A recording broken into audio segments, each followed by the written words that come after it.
చెత్తగా ఉన్నాయి. కూటమి ప్రభుత్వం చెత్త చెత్త. ఆడ 6 హామీలు అన్నాడు, ఏదో ఒక్క హామీ కూడా నెరవేర్చలేదు. అటు నెరవేర్చడు కూడాను. నాగబాబు పెద్ద ఎదవాడు. ఆడి అసలు ఏం మాట్లాడతాడో ఆడికే తెలియదు. ఇంత కష్టపడి వర్మ చేస్తే వర్మని పక్క దోసి పరదెంగరీలు. వీడు తమ్ముడు ఇదో రాజకీయం వాళ్ళ పిచ్చినా కొడుకులు ఇద్దరికిద్దరును. గతంలో ఆయన కోసం ఎమ్మెల్యే స్థానం కోసం ఆయన త్యాగం చేశారు. ఎమ్మెల్సీ వస్తుందని ఎక్స్పెక్ట్ చేశారు. ఎలా అనిపిస్తుంది? అదంతా double game. Chandrababu Naidu game ఆడిస్తాడు అంతే. ఆడమన్నట్టు వీళ్ళు ఆడారు. అసలు జరగదండి మాయ. మళ్ళీ ఇంకోటి ఏదో సృష్టించేస్తాను అద్భుతం అంటాడు అంతే. ఏమీ ఇవ్వడం, 5 పైసలు ఎవ్వడికి ఇవ్వడం. అది మరి ఆడి సంగతి తెలుసు కదా, పబ్లిక్ అందరికీ తెలుసు.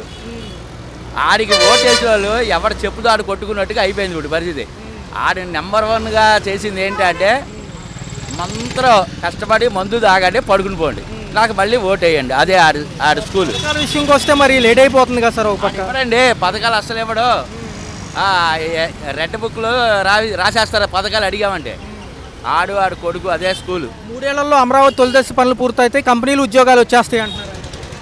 వస్తాయి ఉద్యోగాలు. రైతు బజార్లో కూరగాయలు కొట్టుకాడికి వెళ్ళి వాళ్ళు అడిగి వాళ్ళు చెప్పుదో కొడతారు వీళ్ళు. తండ్రి కొడుకులు ఇద్దరిని కూడా.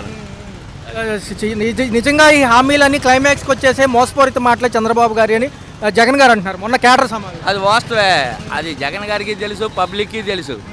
కాకపోతే పబ్లిక్ ఏంటంటే ఇక నోరు మూసుకుని సైలెంట్గా ఉన్నారు. అది అంతవరకు. ఎలా అనిపిస్తుంది చూసుకున్నట్లయితే గత ప్రభుత్వాలు త్వరితగతిన పథకాలు చేశాయి, మరి ఈ ప్రభుత్వాలు ఎందుకు లోటు బడ్జెట్ అదే అదొకటి చూపిస్తున్నాడుగా బూచిగా.